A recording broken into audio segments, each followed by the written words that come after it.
Hello, and welcome to another fantastic episode of Anarchy Among Friends Roundtable Discussion. This is episode 61, which I think I titled Venezuela, Guns, and John Bolton. Before we get started, let me remind you that we are covered by the BIPCOT No Government License, which allows for the reuse and distribution of this podcast by anyone and everyone except for governments and the bludgies thereof. You can learn more about that at bipcot.org. That is BIPCOT.org. Kind of a short on the OG crew tonight, but we have two friends, Christopher and John Smith. How you guys doing tonight? Oh, living the dream, just driving truck. I don't know. That's not my dream.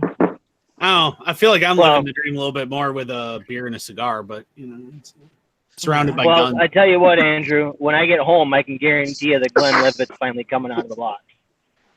Nice. You really got to get over here, man. I'm telling you, you got to get over here and have some of my my Viking Honor and a really good cigar. I got a whole bunch of them on the way. So you're coming to help move this weekend. Why don't you bring it with you? No. $12 cigars. Yeah. Dang. Yeah, that's how much this Sweet Jade was. The Sweet Jades are amazing. Don't get me wrong. They're incredible cigars and arguably my favorite alongside the Isla del Sols from Drew Estate. But, man, are they expensive.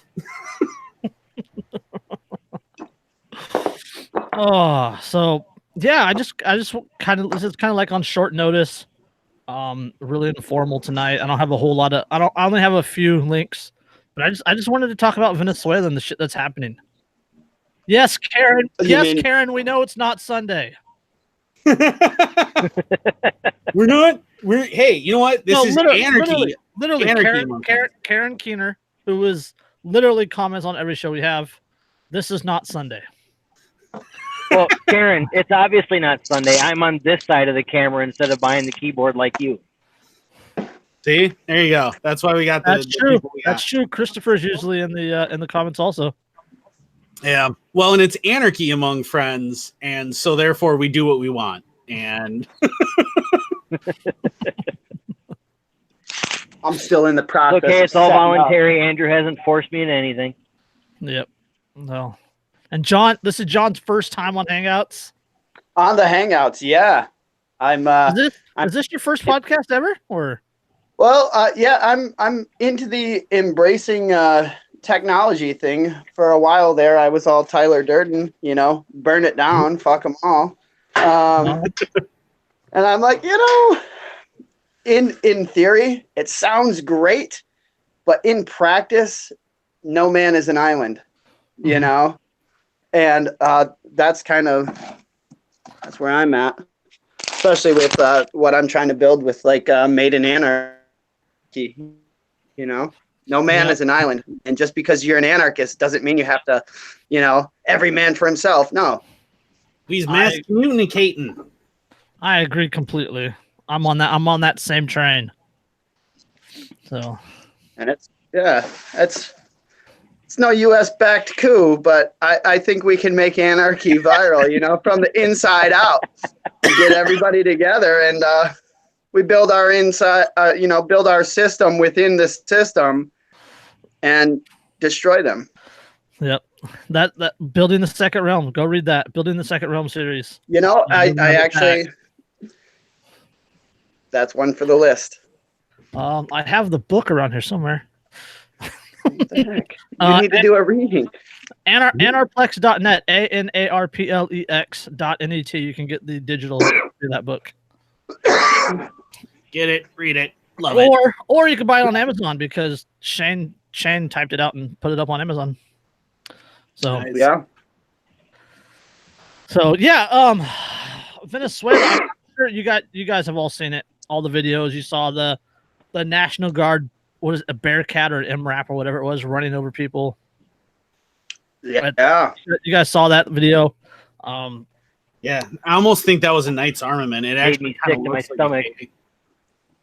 Yeah, it dropped my stomach too, Christopher. Like seeing that was just like, Jesus, right, man. I wish those people had guns. This is real life, Yeah. This isn't Hollywood. This is not a movie somewhere. What's that, Christopher? And this is the future that Bernie wants for us all. Yeah, and Michael Moore, who had that wonderfully aged tweet, the how great Maduro was from and Chavez 2013. was, and that aged really, really well. But that's, and the funny thing to come out of that is immediately in the wake of that, and in the wake of all of that, the videos of multiple times of these armored vehicles running protesters down, and all they have is bricks to throw at an armored vehicle. Even CNN, MSNBC. Oh, sorry, was it MSNBC? I could swear. Yeah. No, I could swear it was CNN. No, it was MSNBC. Was it MSNBC? Okay, I don't know. Yep. I even shared that damn link. I'm screwed up. MSNBC literally made the case for them having firearms. Yeah, and that's the thing that really kind of occurred to me is, if you want to talk about like real life and what real life and actually seeing things in real life does to people, gun control is no longer an academic exercise for these people having to see that and having to witness what's happening in Venezuela. Mm-hmm. This is no longer what are you worried about the government becoming tyrannical, blah, blah, blah. Now, all of a sudden, even people who are vehemently anti-gun are going, well, if only they had guns to protect themselves, and suddenly they're seeing the truth of that argument. Right. Mm-hmm. Yeah, but they only see it from the 1,000-foot or 2,000-mile view from Venezuela to here. They'll still push the narrative here in the States. Oh, probably. That's true. Well, yeah, because we're nothing like Venezuela. I just had this discussion with my sister earlier. What's that, John? Oh, I said, of course, because we're nothing like Venezuela. They have it bad over there. Over here, it's good, so we don't need guns. Oh, yeah, even though we have all of the politicians pushing exactly the same things and the exact same narrative. Yeah, but it's different. It's different, though, guys. It's different. You just got to trust me. Yeah, I just had that discussion with a coworker earlier today. Let's just say I'm not her favorite person at work anymore. Can we talk about some of the things that Maduro implemented over the time? Like his answer to inflation was to cut 3 zeros off the prices. Boom, perfect. Like literally, because the ATM, the POS, the point of sale, electronic point of sales, like they only have 10 digits, right? So anything that costs more than that, they would have to do like in 2 or 3 different segments. So Maduro's answer to that was just to cut 3 zeros off the price, like because that totally stopped the inflation. And that's basic economics, bro. Basic economics. Or my personal favorite thing that Maduro has done is he passed a law banning lines that go out the door. Like so people couldn't wait in overly long queues. Like if a bread line went out the door, or at a bakery or whatever went out the door, like those people outside the door, it was illegal for them to be in line past the door, outside the door. And that's how he eliminated bread lines. And that one I hadn't heard before. Jesus Christ. Yeah, the tragic thing is that's the exact same reasoning AOC has in the United States. She reasons in identity, and I challenge anybody who disagrees with that. Prove me wrong that she would not reason in the exact same way as that with, oh, we'll just cut a zero off. Oh, we'll just because you're just whining. Oh, yeah. What was her line? Let's just pass it and figure out how to pay for it later. Yeah, just pay for it. You just pay for it, and that's her attitude. Because surprise, surprise, when you have a bartender in charge of barista policy, like she was a bartender. She was a barista. A barista. Oh, that's much better. And not the cool bikini barista. Just like a regular barista. Yeah, I mean, it's sad because she has great tits. Yeah, I can't disagree with that.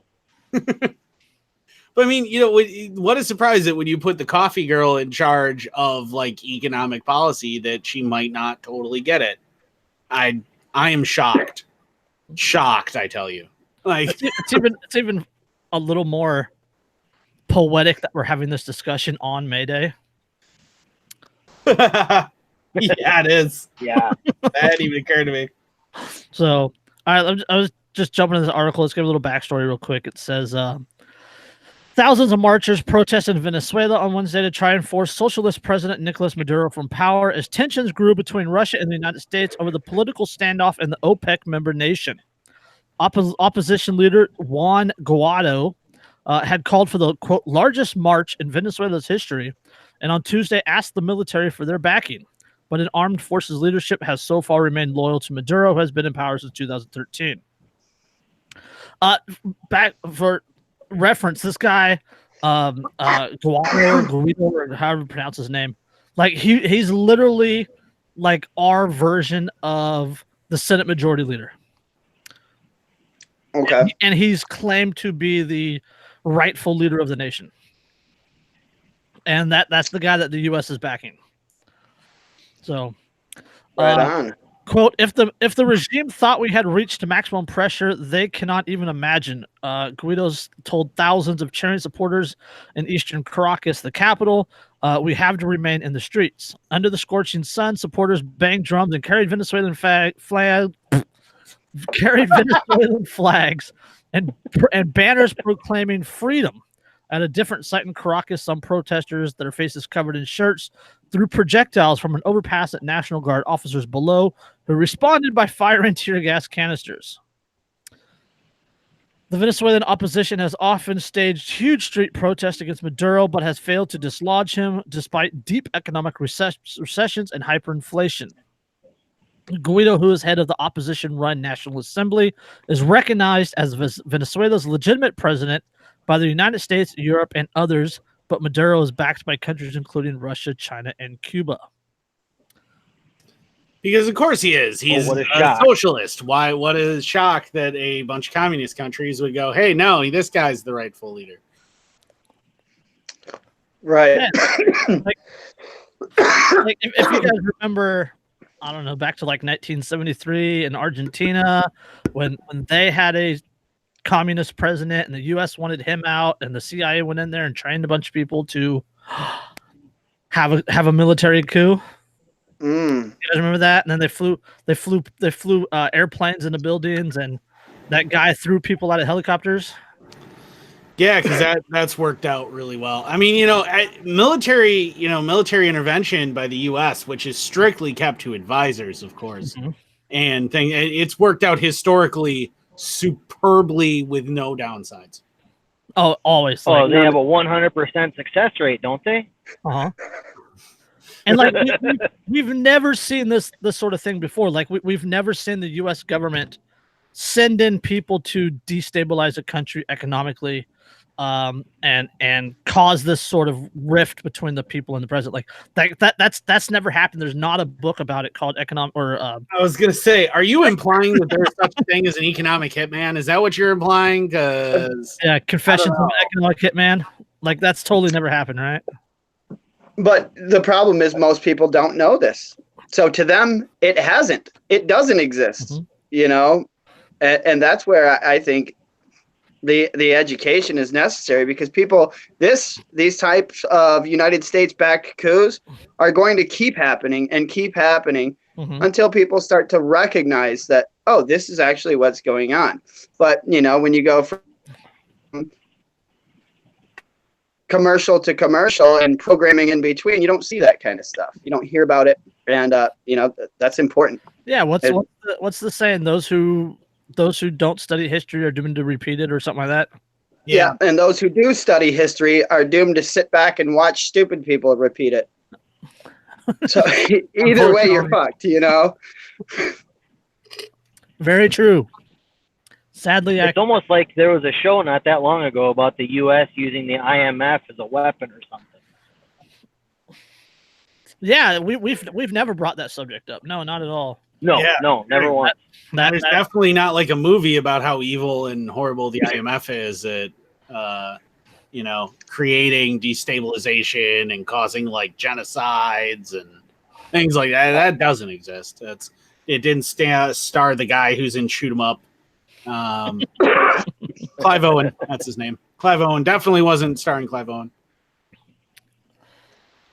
Yeah. What's the article of WikiLeaks documents reveal U.S. military used IMF, the World Bank, as military weapons, or as unconventional weapons. That's the article. Yeah, and that was released the month before the deal that what's it face passed with to get Assange out of there. The Ecuadorian embassy. Oh, yeah. Well, yeah, and don't forget that getting Assange out of the Ecuadorian embassy partially was the fact that Assange also spoke out against the socialist brother of the ruler of Ecuador.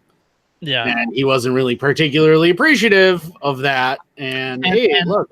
And the IMF gave Ecuador like a $6 billion loan on the same day that Assange was arrested. Totally unrelated. Yeah, let's not make it obvious or anything. Yeah. Yeah.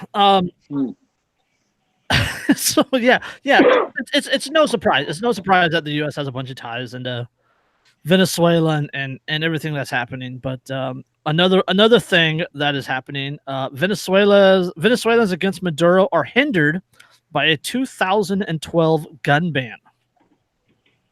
Not only a gun ban, but there was a voluntary turn-in, and when people didn't turn in their guns, then the military literally went door to door and took people's guns. And if you think for a fucking second that won't happen here, or oh no, the police will keep their oath, or oh the National Guard, they're not gonna, oh the Army isn't gonna, yes they fucking will. If there's people that actually believe that they won't, I have some beachfront property in Arizona for them. Exactly. But there are people who are under this impression that, like, and I've had that discussion, I mean, even just today with people where they're convinced that, oh, no, the police here would never actually do that. They would never actually confiscate weapons, and that's never going to happen. And my response is, well, don't forget that they allowed and are enforcing the GCA and the NFA and FOPA. Literally every time you read about illegal gun or somebody being arrested with an illegal gun, that's gun control. Yeah. Red flag laws are gun control. Mm-hmm. So, this article quote: guns would have served as a vital pillar to remaining a free people, or at least being able to put up a fight. Exiled English teacher Javier Venegas told Fox News, quote, the government security forces at the beginning of the debacle knew they had no real opposition to their force. Once things were this bad, it was clear declaration of war against the unarmed population. Citizens in Venezuela have been unable to own private firearms since the country enacted a ban in 2012 under previous leader Hugo Chavez. The law only allows the military, police, and specific groups, i.e. security groups, are allowed to purchase firearms from state-controlled manufacturers. Those in violation could face up to 10 years in prison if in possession of a weapon of war. The ban was... And that was 2017. Didn't they kind of do like 2012. 2012 they did the ban. I read something earlier, 2017 they did a they partially rescinded the ban. Is that what you're talking about there? About the only people that could own the guns? Yeah. The ban was meant to curtail the high murder rate of the country, which saw over 18,000 homicides in 2011. After a low surrender rate, the government invested heavily in seizing weapons from the citizens instead. Low surrender rate. That doesn't sound familiar at all. No. And then the article goes on to say National Security Advisor John Bolton said that, quote, all options were available to the U.S. to assist the transition of power, including military intervention. Bolton said that if the uprising were to fail, Venezuela would sink into a dictatorship. Gosh, sink into a dictatorship? Like they're not now? Well, what are they where now? are they now if they think they're going to sink into one? What? I'm really confused. What his how much lower does this go? Yeah, like where are you drawing that line, buddy? Because well, aren't they like one step above North Korea at this point? That's about it. I think Myanmar's still in between North Korea and Venezuela.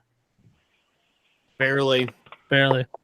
And here's another article. John Bolton says troops on the balls of their feet over Venezuela. Bullshit. No one wants to go. That guy is such a fucking war hawk. Yeah, and in the early 1960s, troops were on the balls of their feet to head to this little Eastern Asian country that they'd never heard of and had nothing to do with, and they were so anxious to go. But don't worry, it's only advisors, not troops on the ground. Okay, well maybe it's troops, but only a few. And oh well, you know what? These troops are dying, so maybe we're gonna have to commit a little bit. Oh, we've seen this before. Multiple times, and it's almost like we're planning on maybe setting up some secret bases in like friendly neighboring countries, and we might. Well, we have the U.S. has troops in Brazil, right?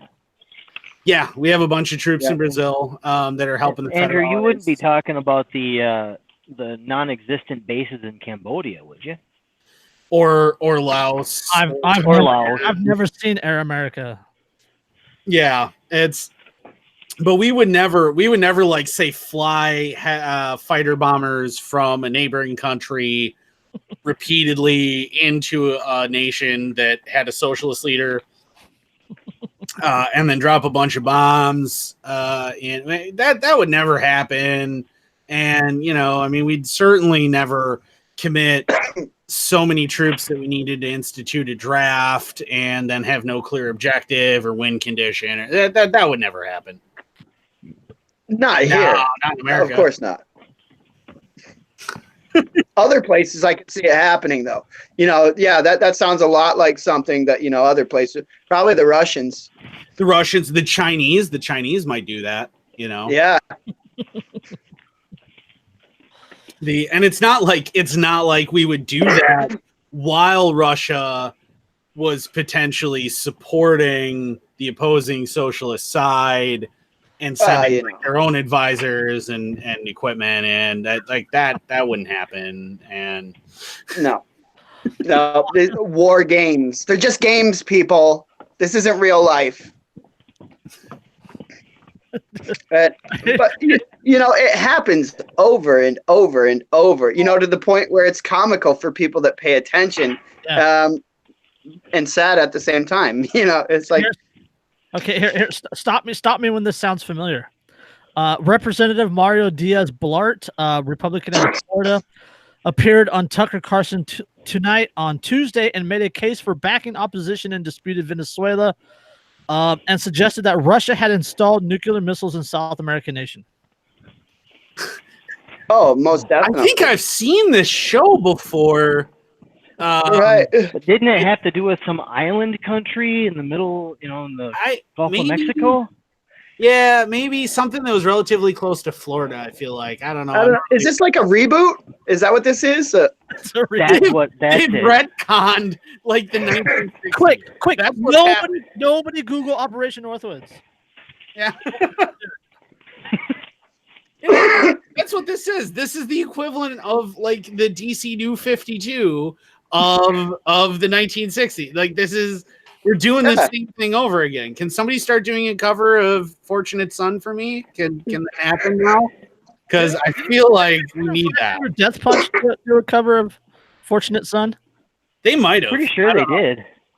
That's an interesting question. God, I hope not. They did do one of House of the Rising Sun. I know that for sure.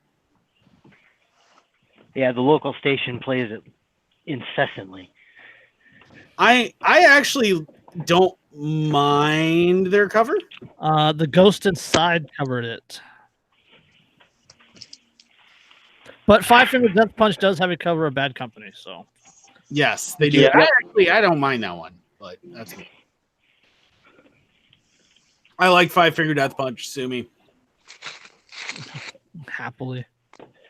But no, like I just feel like slowly rising in the background. You need to have like as we're talking about this. Hang on, this isn't starting when it was supposed to. Stupid YouTube. What? But like slowly, you need to have in the background as we're talking about this. Like, oh no, this has never happened before. Never. And this is what we were talking about earlier with the show, with your little thing. Yeah. You know what it is. You know what those noises all made. That's a real thing. R2D2. I don't know. Yeah, it's a real thing. Yeah. No, but it's like that's the thing. Is like it's. You need to get one of those green screens that just has like nuclear explosions going off behind you. No, it would just be, man. It would just be like scenes of the Vietnam War right now. Oh, I said it. I ruined it. Born to kill on your helmet with the little peace button. Yeah, exactly. I believe it's a commentary on the duality of man, sir. It's Oh, it's just it's recycled. That's what it is. This is recycled, and people are buying it. And it's the same story, Change the names on the characters. They're all playing the same roles. It doesn't matter, Mm-hmm. And all you're doing is bringing them up like what was that? Leonardo DiCaprio, the Romeo and Juliet. Mm-hmm. Bringing it up to the current day. Yeah, exactly. I mean, and the words aren't, and just like Romeo and Juliet, the words aren't changed. Nope. It's the same characters, same words. The background's changed a bit. It isn't even changed that much because we're still dealing with a subtropical to tropical country.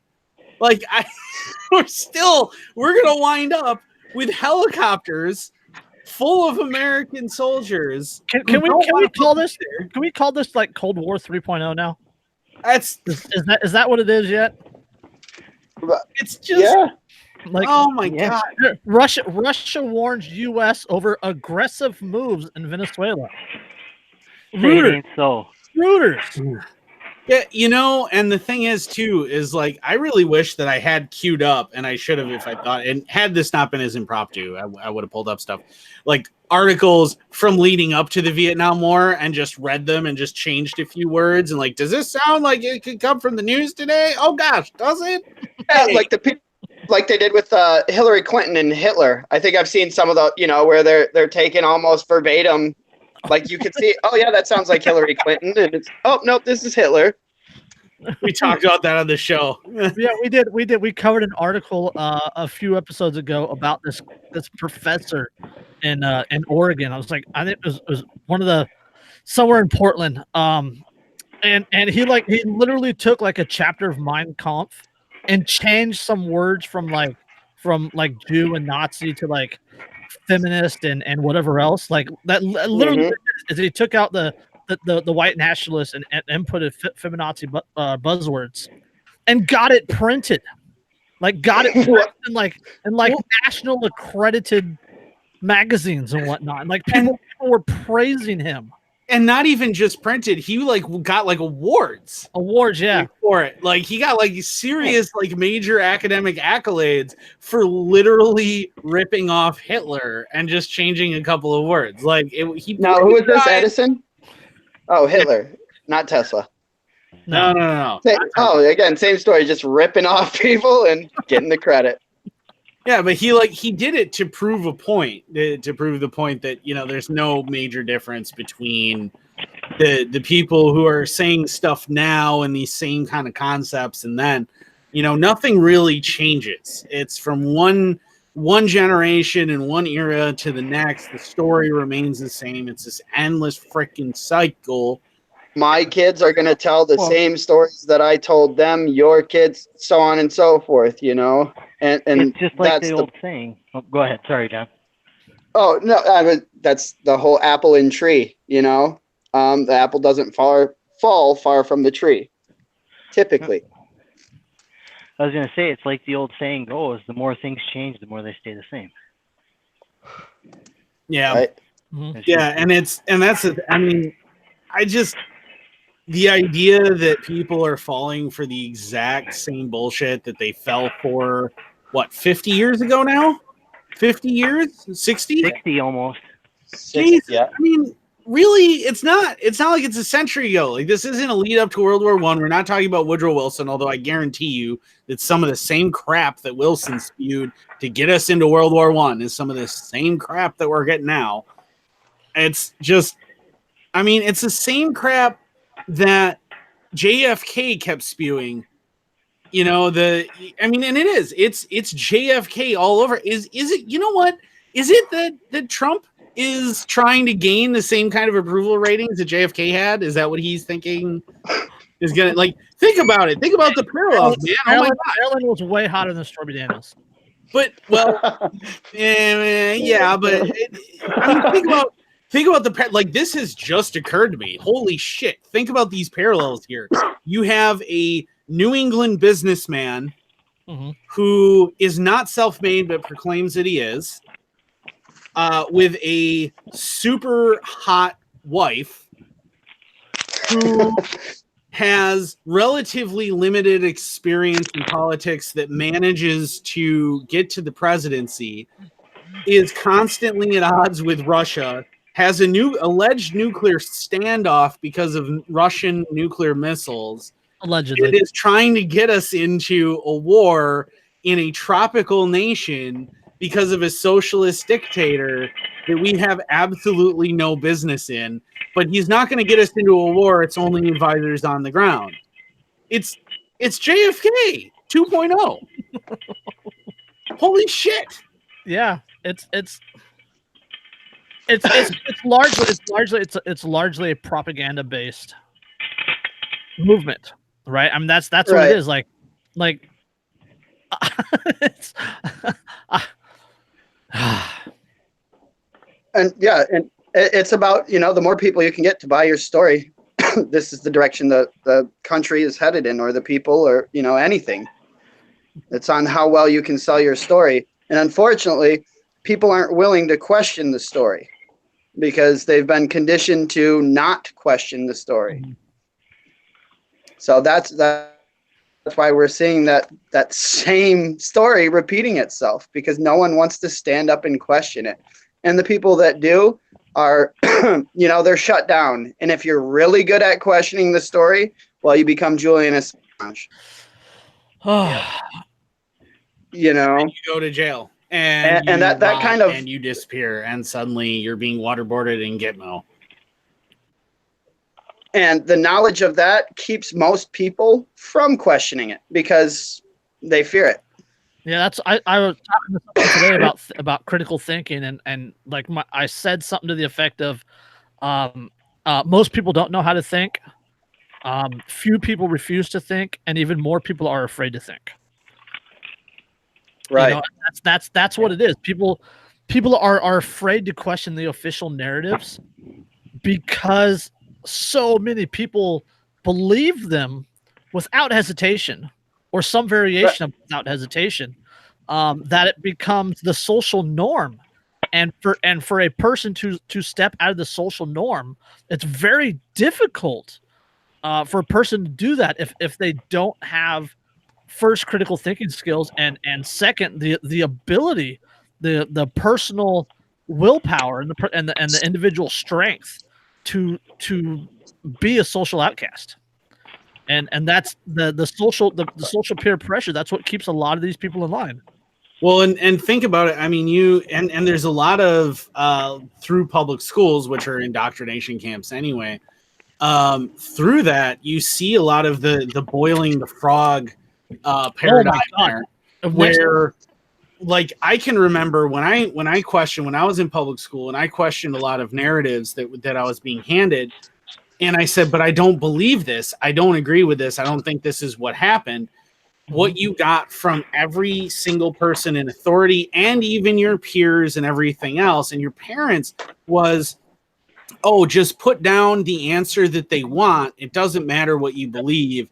This is the answer that they want. And that sounds nice enough in short term, except that you got to remember that after you start parroting that narrative over and over, you speak it into existence. Yeah, now all of a sudden you actually believe that narrative and you start to actually think that way rather than, it's not that you had any critical thinking that led you to believe that or you had any, evidence that led you to believe that you were wrong. You just have been forced to parrot that so many times that it just becomes your automatic thought process and it worms its way in. Yeah, I can speak to that from firsthand experience thanks to my daughter. Before she started going to the middle school and elementary school, she still had the wherewithal to challenge the official story that her teachers were parroting. Now I find her coming at loggerheads with her mother and I because the teachers are pushing their, liberal or leftist indoctrination mantras through the school system, and she's now starting to buy into them. Anyways. Yeah. Next time you get on Facebook, check out the hashtag #EdForRed, EDFORRED. And it's literally like a coalition or a group of teachers pushing liberal and communist ideas. #EdForRed. It's a trip, the things that you see. Well, the sad thing is I don't even have to do that just because I've actually come face to face with some of my daughter's teachers, and these people are lunatics. So, very much so. I have to call. I just got a text message from one of my army buddies. He shared one of my memes, and he goes, "I just got called unintelligent for sharing one of your memes." Unintelligent, yeah. Like, okay, that is a thing of beauty when you share something like. And the only memes I've shared recently, I'm assuming, is one of the ones I've shared recently about like either anti-gun control or about Venezuela. Based on that, like, really, you're immediately that's the response that you get is, oh, you're unintelligent because I'm more informed than you. I must be dumb. I'm pretty sure that's exactly the opposite. Like, I do not think it means what you think it means. You keep using that word. And that's not how this works. That's not how any of this works. Yeah, like I'm more informed than you. You're the unintelligent one. But that is also a product though of public schools where you have to, like, the idea is, oh well, I'm just more informed. I'm just more intelligent than you are. By parroting exactly what you're being told you should say, that makes you more. I mean, that's the thing too, is like you hear over and over again in public schools where, oh, I got, my grade point average is this and my test scores are so high and I have all the public schools create people who are only intelligent enough to score well on tests by parroting what they've been told to say and dumb enough to think that actually makes them intelligent. All they teach them now is how to regurgitate ridiculousness. And oh yeah, I went to a private school. I went to a private school for a year and a half, roughly. And in that year and a half, one of my classes in a private school was logic. That was a class I took for an entire year, was logic. Tell me one public school that offers a class in logic and Aristotelian logic that works you through if-then statements. It works you through logical thinking that tells you here's how to think, not here's what to think. Give me one public school that will offer anything like that. In fact, it was so foreign when I transferred back to a public school for the last half of my senior year. It was so foreign to my admissions counselor that the only thing he could do is go, well, I guess that's science. Like, he had no idea what logic would classify as. And I'm like, I don't know. It's thinking. I guess if that's science, man, whatever. Like, he had no clue, absolutely no clue what logic was. I mean, tell me, has anybody ever taken a class in college on logic or on Aristotelian logic or on critical thinking? Or is it always like, here's how you write, and here's how you cite your sources, and here's how you structure English, and here's math, and here's these things that we're going to tell you to do, and that's it? Well, to be fair, when I was going to the tech school there in La Crosse, they did have a class on legitimate critical thinking where you could bring up any subject you wanted and argue your point, but you had to be willing to defend your arguments. So that was kind of fun. Well, yeah, and there should be way more of that. You should really start that. I think you should start that in middle school. I mean, elementary school, that's where you kind of start setting foundations, really. But starting in middle school, I think, and homeschoolers out there, here's a curriculum suggestion. Start out with like debate and debate skills and recognizing logical fallacies and logic and critical thinking skills in middle school, or what you could do, quick plug for one of our normal co-hosts, you could buy Derica's book. Which is available on Amazon. Which is currently available on it. It's actually, you probably can't see it, but there is actually a bookcase behind me, and it is on the bookcase right now.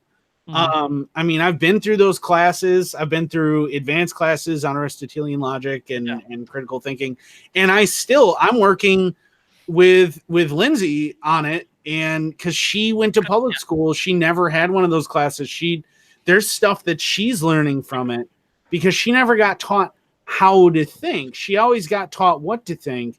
So she's still learning things, and like I'm working through it. So don't think that if you're an adult that you don't need that book. I mean, it's a little lower level it's aimed towards, middle school, high school, younger high school, but as an adult, if you're not somebody who's gone through those classes, it's definitely still something that's beneficial. It's not particularly expensive. It's not overly in depth, and it's absolutely worth it. So, yeah. So since I got the two gun guys here, let's jump over on that topic. Sweet. And firearms. Finally, a topic I really know something about. So yeah, what's I know we talked about Maduro banning them in 2012, and then they had mandatory gun confiscation and whatnot, but like, how much could just like simple firearm, like basic SKS, basic, Beretta 92s, how much could that help change what's going on right now? Immensely. Enormously. I mean, as a historical example, look at Ireland in 1916. Laughs and rice farmer. Yeah, but I mean, it's not entirely a fair comparison because they were getting a lot of Russian and Chinese support and arms and training and things. But look at Ireland in 1916, right? Ireland is a country that has guns largely banned. They are a country, a burgeoning country that has recently declared its independence. It doesn't have a formal military, that doesn't have tanks or airplanes, which granted in 16 are still fairly new, but exist. It doesn't have a heavy duty Navy, and they're coming up against what was at the time the largest, baddest, nastiest military power on the face of planet Earth. And through, revolvers and bolt action rifles and asymmetric warfare, they brought their war to a point where Churchill had to say, I'm going to pull people off of the Western Front with Germany to fight you. Hey, John's back. John's back. Sorry, guys. Sorry, phone died. Amateur doesn't plug it in before he starts doing this. Rookie mistake. That's why you carry an extra battery. So, yeah, we were just talking about guns. And how basic, simple, everyday firearms could dramatically change what is happening in Venezuela right now. Even bolt action hunting rifles at this point could be a huge game changer for those people. Oh yeah, think about what snipers did in Stalingrad and how much they changed the way the battlefield worked. Mhm. I mean, a single well-placed sniper can deny blocks of a radius from operation for the enemy force. So if you are able to deploy multiple snipers in really good one sniper can hold off like 100 people easily. And coordinating them. Country. Let's go to Finland during the Winter War. Oh yeah, hell yeah. The White Death, Simo Eaha, he killed 500 guys or something like that with nothing but a Mosin and an SMG. Yeah, it was insane. I mean, yeah, he got shot in the face with an exploding bullet ultimately, but until that point, the guy survived. Yeah, and he survived through sheer force of badassery. Right. I don't know if you've seen, if anybody other than me has ever seen what those Russian issue exploding rounds actually do. But so the way that they're built, it's actually an explosive charge with a primer inside near the nose of the round, and then near the tail of the round, you have a little fold inside, or like a cone of metal that's barely connected to the outside of it. And then you have, the back end of the bullet. So what happens is it fires, and when it hits, inertia breaks that back piece of metal free, and it begins traveling forwards through the hollow piece of the bullet, which means it's still penetrating at this point. It impacts the explosive at the front, sets it off. And so the idea is that it hits, enters, and then explodes.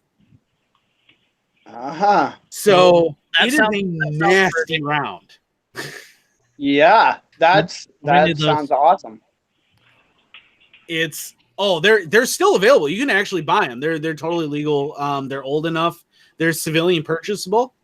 If you can find surplus exploding ammunition and you have a rifle to shoot it, you totally can. Fair warning, it will not actually defeat level 4 body armor, which is impressive, but it won't. But against a human face, you would think that would be pretty catastrophic. Yeah, there's no level 4 helmets. So yeah, or even face masks. I mean, ballistic face masks get to maybe 3A at best. Yeah, so this thing is super nasty. It impacted his face. It blew part of his face off. But the guy, up until that point, I mean, think about this. They had to deploy explosive rounds to kill this man.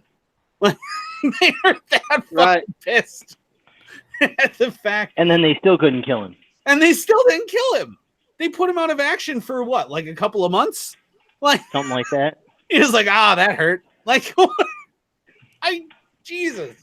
That dude was supremely effective with nothing but a bolt action Mosin Nagant. I mean, that was all he had, which is not the world's most accurate rifle by any stretch of the imagination. It's certainly not a modern semi-automatic rifle. It's not an AR-15 or an AK-47 or the AR-57 that the Venezuelan military is using. Jesus. Or an AR-57, which is totally not at all in any way, shape, or form related to possible U.S. intervention. I don't know what you're talking about. Those totally aren't made in Kent, Washington. Yeah, no, that's that doesn't exist. Fake news. And he's totally not using a gutless PMAG to catch all of the brass because he doesn't want to leave any kind of like telltale signs behind. Yeah. Good Lord. Yeah. But but think about that. That's one sniper, Vasily Zaitsev, and again, I have to point this out again. It is a full-size pistol carbine. Yep, it is. I hope that guy gets hit in the face with a brick. There's a reason, though. There's a reason that you do that. There is. You have that longer barrel because the longer that round is sealed, I know. With the charge behind it, the faster it's going. And the 5.7 is already a hot rod round out of an FN 5.7. So you put that out of a longer barrel, that fucker is screaming. I mean, that's got to be, Chris, help me on that. What do you think? 2,600? 28, probably closer. Shit, 2,800 feet per second. I mean, it's it's going to be such a fast round. And it's a small round, but with that kind of kinetic energy that it's going to be generated. Because there are two ways that you can increase the kinetic energy at impact on a round. You can either increase the velocity or increase the mass. What's important to remember is that by increasing the velocity, you actually increase the impact by a factor of 3. So you are generating significantly more impact by making it go really, really fast. That gun is designed to destroy people from a distance. Right. It is a hardcore weapon, and it's a very expensive weapon, and there is no way that random Venezuelan rebels got their hands on that just by chance. Right.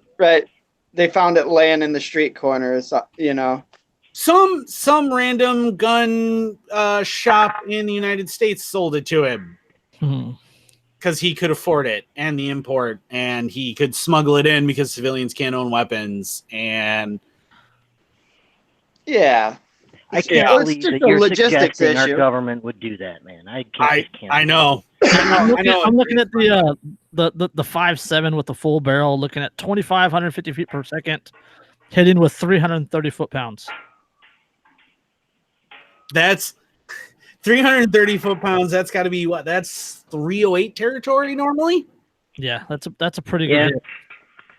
Yeah, that's out of a round that is like that. Like it's so small and narrow, and it's, I mean, to put that's the same round that you can get in an actual pistol, the FN57. It'll cost you $1,200, but it's a superb pistol and it's wonderful. And it's the round, coincidentally, that is fired normally by a P90, which is where those mags came from that you see at the top. That's a P90 mag. Yeah. Turned the other way around, but still a P90 mag.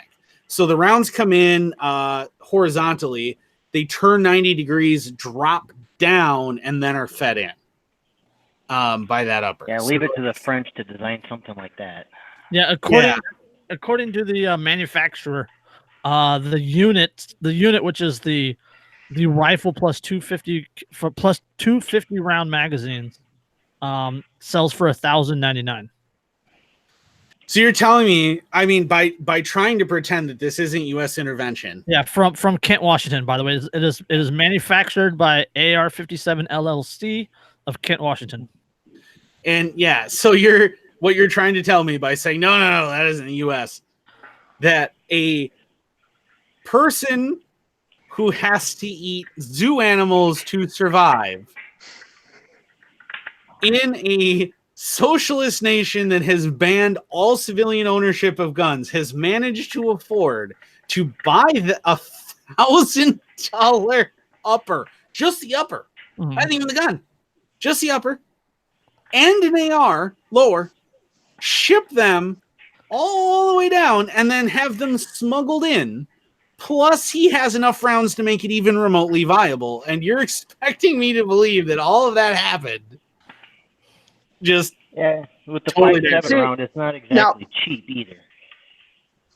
Yeah, the 5.7 is expensive. Like, I shoot 300 Blackout is my primary rifle round because I freaking love it.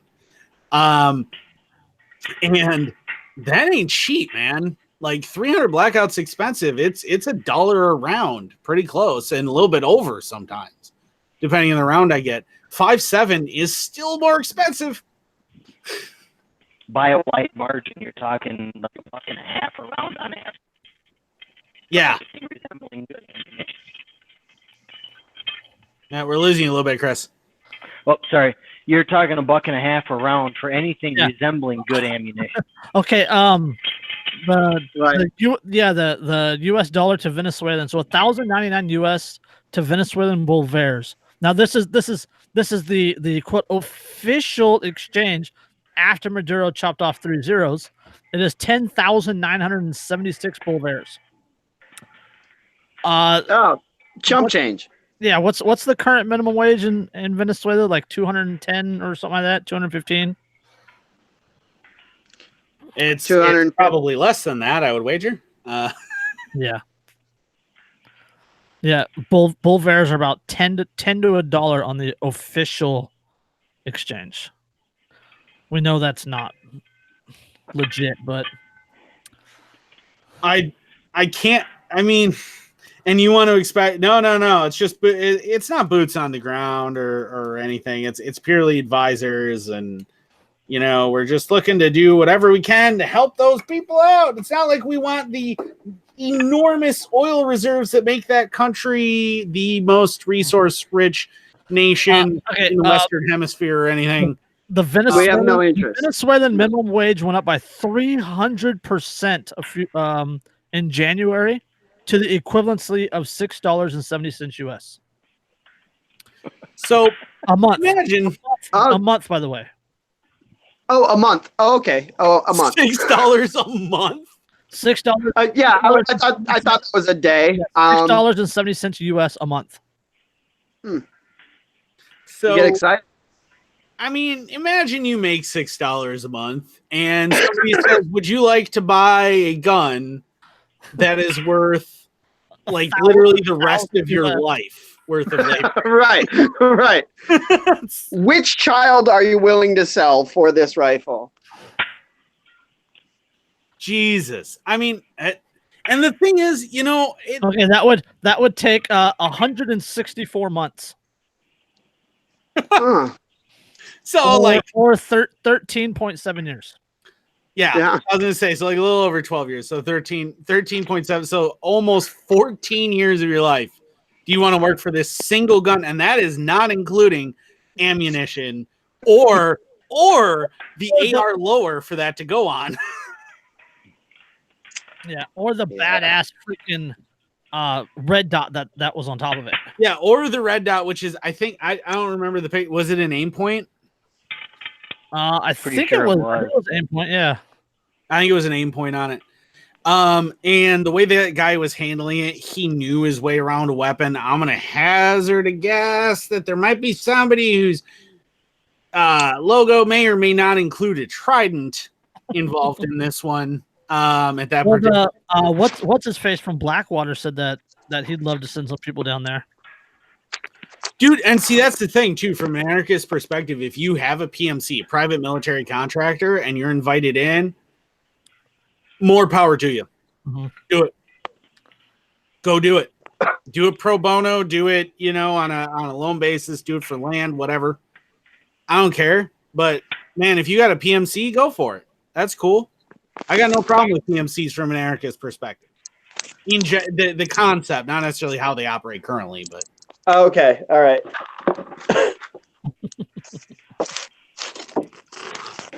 No.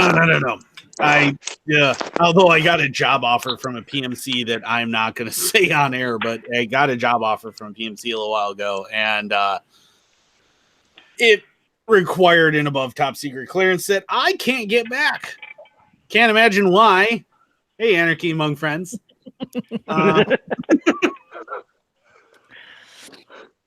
Yeah. Yeah, makes it difficult there. It's, and the thing is, like, that's why I laugh. Like, y'all need to understand what I sacrificed for what I believe in already.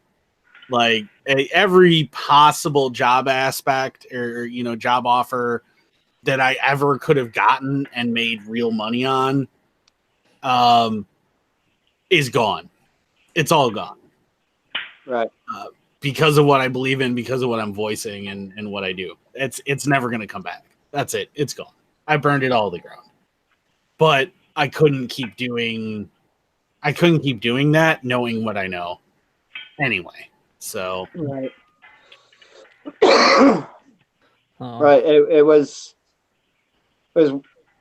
too big of a price to pay for you, is what you're saying. I mean, for what they were willing to compensate you, which would have been, I can imagine you wouldn't have struggled. You know what I mean? The average price for a trunk monkey comes in at, from the guys that I talked to back when I wasn't a trunk monkey and I was just working with them, like 140, 150K a year. Yeah, so you'd have been okay. Oh, I'd have been just freaking peachy. but I mean, you know, and to quote Jesus, what profit a man if he gained the world but lose his soul? And I was going to sell my soul for it. Like, and that's what I would have to do. I'd have to sell my soul. Like, there are private organizations that recruit guys like me that are kind of the antithesis. There's one Ranger, something with Rangers, I can't remember its name offhand, that actually goes into war zones and then rescues civilians. I've thought about getting a hold of them, but that's volunteer basis. You don't make any money.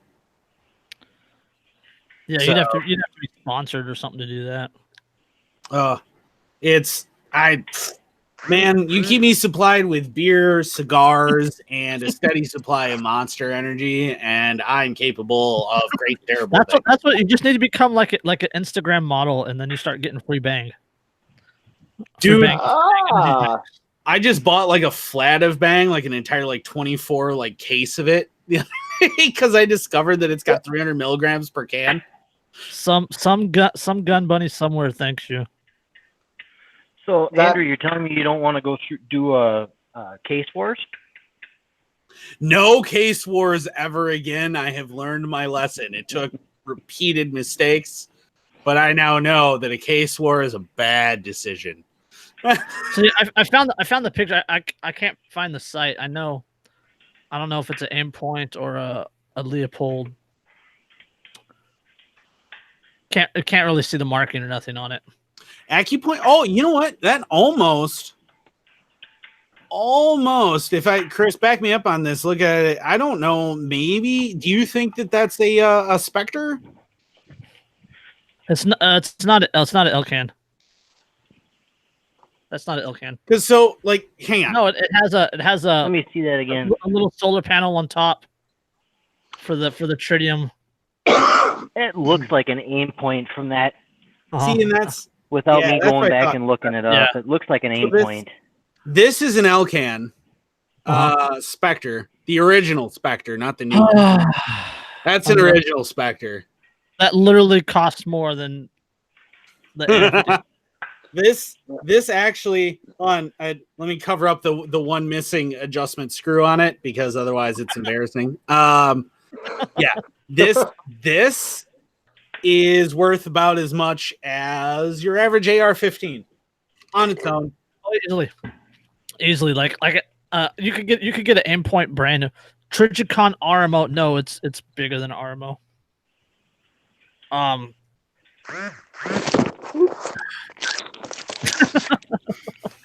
We fell over, John. Yeah, what the hell? My phone buzzed and then it fell over, and I'm like, man, I'm stoned, but I'm not sideways stoned. So, you know? Yeah. So like this, what I was saying is the new version of this, the Spectre, what was it called? Spectre SD, I think. Something like that. Yeah, sounds right. Yeah, it's kind of what I thought that had been, but now with the solar panel up top, I don't know that I've ever seen that before. So, I mean, old endpoint. To break it all down, though, these are not weapons that the common man down there is going to have access to. Oh, no. Not so even somebody brought them in, and the question is who and why, you know, and that's what people really need to start looking at and asking those questions, and asking other people those kinds of questions that, you know, put it in their face. Mm-hmm. Oh yeah, make it unavoidable. You know? To put that in perspective, like I was talking about the U.S. backed military coup that happened today, kind of sort of, that may or may not have been defeated. There's a lot of misinformation and conflicting reports. Right. I have been told that it's not done yet, but the when I mentioned that, though, to Lindsay, she's on the show normally and everything, but she's not nearly as active in stuff as I am. When I mentioned that, as soon as the US back coast, she goes, "Oh, gee, do they have oil?" Like, that's her immediate reaction is, "Gosh, do they have oil?" Like, Right? Literally the largest oil reserve on this side of the planet. yeah, I'm like, yeah, they might actually have larger oil reserves than all of the Middle East combined, is the last survey that I heard, that they actually might in fact be the most oil-rich country on planet Earth. So And are you telling me we've spent 20 years bombing the wrong brown guys? Is that what you're fucking telling me? Top better than falafels. I'm not complaining. We had, you know what? The reason for that was because we needed to make sure that they continued to send us cheap labor and chimichangas. I don't know if you've ever had a chimichanga, a real chimichanga, but that's worth sacrificing oil reserves for. Yeah. Okay, so I got one more article, and this is the one that like it really caused me to sit back and really think about things. And this is an op-ed. It's on Al Jazeera. Will Venezuela become South America's Afghanistan? Mm. The graveyard of empires. Well, Venezuela is currently experiencing one of the greatest economic and humanitarian catastrophes in recent memory. After 2 decades of inept economic policies, inflation surpassed 1,000,000% at the end of 2018, and more than 3 million Venezuelans fled the country in an attempt to escape the famine that has condemned 1 in 7 children to malnutrition. Meanwhile, the homicide rate exceeded to 80 people for every 100,000, making Venezuela the most violent country in Latin America. Massive blackouts that have been frequent for years have now reached unendurable levels. The situation is truly desperate and unfortunate. There are reasons I believe it could get worse. What began as a domestic crisis has escalated dramatically, fanned by the National Assembly's appointment of opposition leader Juan Guaido as interim president in January of this year, in direct challenge to the government of Venezuela's president, Nicolas Maduro. Guaido has since been backed by several Western and Latin American countries and international organizations. He is now calling on the general population and the army to join a popular uprising against the leadership. Meanwhile, U.S. President Donald Trump has made it clear that he is willing to consider military intervention on Venezuelan soil in order to remove the government from power, while Russia has deployed military personnel in Caracas, doubling down on its support for Maduro. Any foreign military intervention at this stage is bound to throw the country into a complete chaos and condemn it to a fate similar to that of Afghanistan after the U.S.-led invasion in 2001. Afghanistan appears to, Chavismo has appeared to lost popular support, while Maduro's approval ratings hover around 20%. The end of the oil bonanza undermined the regime's ability to sustain its redistributive policies, and which have supported the majority of the less privileged sectors of the population for years. Yet, in the face of domestic and international pressure, Chavismo has proven to be surprisingly resilient. This apparent contradiction can be explained by the complex system of vested interest which has emerged over the past 2 decades in Venezuela. So yeah, that's this article just goes on and on and on and breaks down the situation a lot. But that's my question is with the support of Russia in Venezuela for the government, for the current government, and the U.S. intervention in Venezuela for the opposition, could this end up being like Syria or Afghanistan? What do you guys think? Oh, absolutely. Absolutely. No, I without mean, a there's doubt. nothing the United States likes more than war. Oh, I the mean, really. U.S. government loves the broken window fallacy. Well, and not only that, but you have so many war hawks that are going out of their way. I mean, you have what's his face saying, "Oh, well, they might have, the Russians put nuclear missiles there," and they're making up so many things.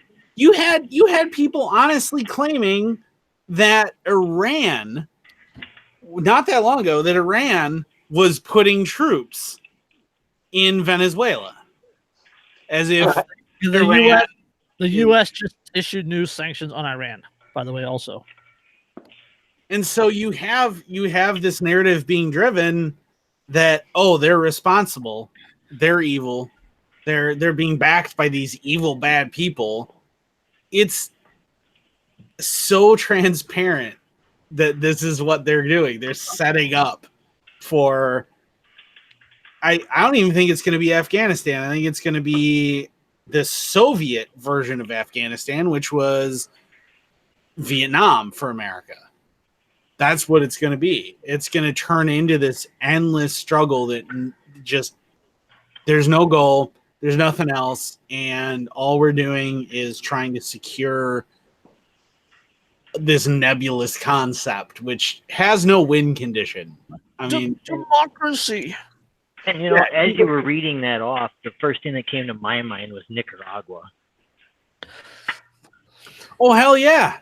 Oh. Nicaragua was the same. It was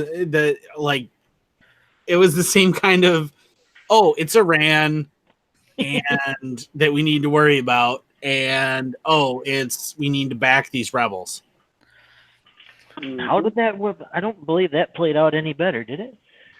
Oh, superbly. No one had any scandals. It's not something that people bring up here. Somebody checked the airfield in Arkansas. Yeah. I actually, it's funny. We joke about that, but I actually wouldn't be surprised if they even use the same airfields and the same exact tactics all over again. Because they are using the exact same tactics over again. The agency is not creative. They're not. Creativity that isn't needed because no one ever notices the first time or the second time or the third time or the 144th time. No one notices. Why would I change my tactics?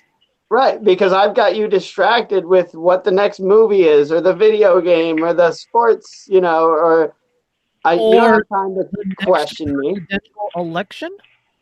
Oh, fuck out of here. Exactly.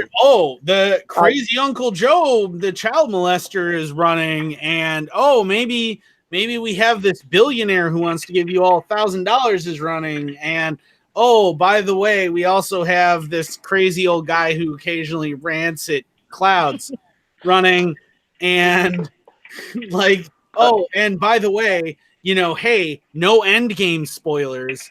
We have all of these distractions, so we're not looking. We're all looking this way. I don't know if you guys watch Penn and Teller at all, right, or fans of Penn and Teller. Yeah, they're obviously they're libertarians and openly so and stuff, but they made their name exposing the magic tricks of Here's a thought for you.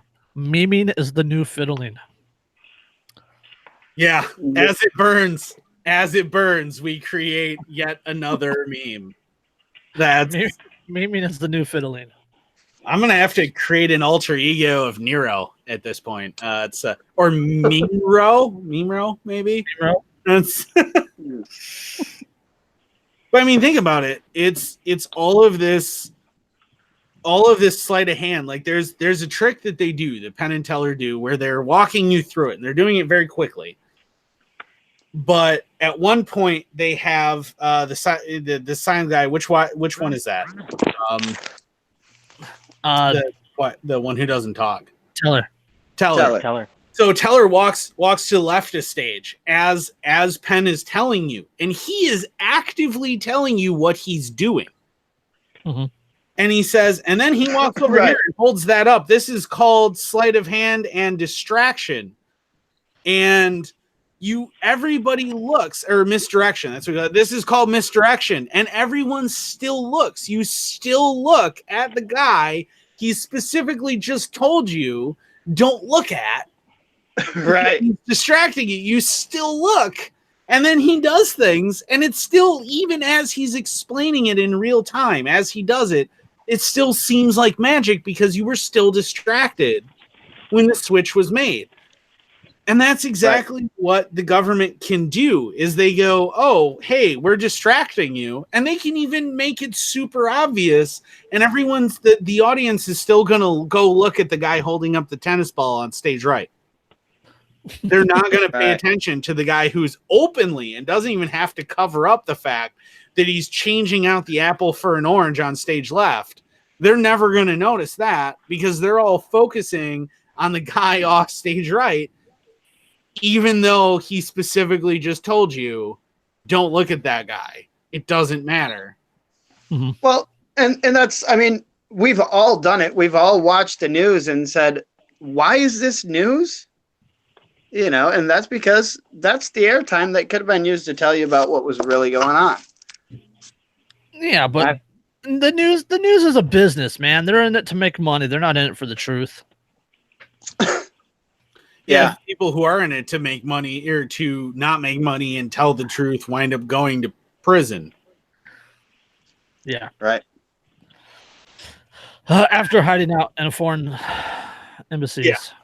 Yeah, after hiding out in foreign embassies or, after having all of their charges dropped and then magically have them reappear. Even though the prosecutor straight up said that there was absolutely no evidence for the charges, things like that. Like it. Another one that kind of fell off the radar, at least for me, was Ben Swan. Did you guys ever see any of his like expose kind of stuff? Yeah, he was really good. I liked him. And he was he lost his platform because of, like you're talking about, the ones that are really good and the ones that are actually reporting things that should be news, that we don't need to hear that voice. Yeah. So they pull them off the air. Yep. And keep in mind that of all of the news channels that are out there in the United States, right? You have a lot to choose from. Right. Almost all of them are owned by 4 companies. Right. 4. So consider, oh, no, this news agency is different. Is it, though? Right. Is it really? Well, that's like that Exactly. montage that somebody posted a while back where it was like 40 different news stations, and they all said basically the same thing. There might have been a little tiny change here or there, but it was... Yeah, literally line for line. Right. It was all the same freaking thing, man. Like we can even take this a step farther, and like Facebook's new chief lawyer was one of the people that helped write the Patriot Act. Yeah, I saw that. Yeah. I think actually that was an article that you had shared into maybe one of the groups we're in. Yeah, and Joe. Yeah. And I was like, what in the world is going on here? Coincidence that then Zuckerberg would call for more government regulation of the internet. That's totally unrelated and in no way could possibly tie in any way at all. I mean, the thing is, like, this is where I would share that the NSA likes this meme that I post. Yeah, exactly. But that's the thing is a lot of people, the problem is I think a lot of people, they hear a lot of these things that get said about how this ties into that and this ties, and they go, oh, you're a conspiracy theorist who thinks that this great big scary, mysterious thing runs the world. No. You misunderstand. There is not a big conspiracy. There's a whole lot of little ones who all tie together in a chain. It's not a big box. It's a chain. Mm-hmm. And that is what is ending in a clamp to your ankle that is making you a slave. Now, is there one person that links all those chains together, all those links together? You know what I mean? Who's the one putting all those little conspiracies together to time? Is that us?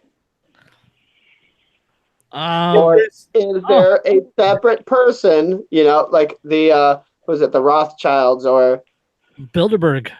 The Bilderberg group. Okay, is that the chain maker? you know. See, and I'm not. I mean, like, and it's That's too bad that black, Dan couldn't if be you will. on because Dan would Dan- have a field day with this. Yeah, I'm not that level of conspiracy theorist because I know way too much about history. And the bottom line is you don't need to fall into absolute slavery and absolute tyranny through the control of one person. That doesn't need to happen. Most history doesn't happen at once and doesn't have a single orchestrator. It's just all of these own little people who just happen to have similar goals and work towards similar things. And then eventually it all takes effect. Like the Bilderberg group, don't get me wrong, it's not like they're saints. They're fucking evil as hell. It doesn't matter. They're not in total control of the world. yes, But there are enough people who inadvertently have the same goals. Or don't realize that they're working towards the same goals that fall into line for them, that happens. They don't have that control. They'll never, ever have that level of control unless all of their probable plans come to fruition. Like the idea that there's one group or one small bit of people that are orchestrating, that isn't happening. The world isn't a puppet show. The one big puppet show anyway. The world is a whole bunch of small puppet shows that all happen to take place in the same narrative. That's what's happening, and that's what makes it dangerous, because it means that every one of these individual players is able to distract you in their own little ways. They're able to pull this off in their own little ways. Because if you had one giant conspiracy, what happens to giant conspiracies? They get uncovered, right? Like we were just talking about Iran-Contra a little while ago. Iran-Contra is a giant conspiracy headed by a single small group. It gets found out. These things happen. But a bunch of tiny conspiracies, no one notices. Like you and I could be working toward the same goal without ever knowing each other or knowing that we're working toward the same goal. And because we are, we're connected. Exactly. It's not like ideas are exclusive to specific people. No. So, people can have similar goals and have never spoken to each other, and that totally friggin' happens. And then inadvertently somebody does something to make something easier for the next person, to make something, and that happens. Like, don't think that it's one giant conspiracy. It's not necessarily one giant Illuminati, as far as I believe. There are plenty of people who think that it's the Illuminati, but all right, fine, whatever. I don't think that exists, but I think that there are enough groups working. It's working great then. Huh? The fact that you don't think it exists means it's working great.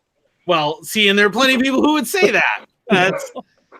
But I would counter with, it's really different to come up with conspiracy theories when you're not a former conspirator. When you haven't worked for them, it's a lot easier to think that they're all interconnected. They're all working towards the same goals. When you have worked for them, you realize, oh, no. They're not all connected. They all just happen to be working towards the same kind of thing. The end result of all of these people's actions winds up being the same thing. And that's what we're seeing. We're seeing it in Venezuela now, where you have a whole bunch of disjointed groups all working towards things. And it's going to result in American intervention. It's going to result in American military commitment. It's going to result in a bunch of American deaths. And it's going to result in absolutely nothing good for anyone. Except maybe defense contractors, because they always benefit from more. And the defense department. What did they spend last year on lobbying? Jesus, the defense. I mean, there's the top lobbyists in the country are pharma, big pharma. It's like, I want to say it's like big pharma, defense. It's ridiculous. Like, when you actually hear who the biggest contributors are, it just blows your mind. And we bring it up all the time on the show It always bears repeating. Just to Yeah, emphasize. I'm bringing it up right now. Let's see, lobbying industries. Damn it. Open secret jumping around. Open Secrets would be the one to give you the info too. They're the friggin' amazing. I like Open Secrets. I refer people to them all the time. I actually Open Secrets has actually scared me a couple of times. Yeah. Well, Open Secrets. Let's see.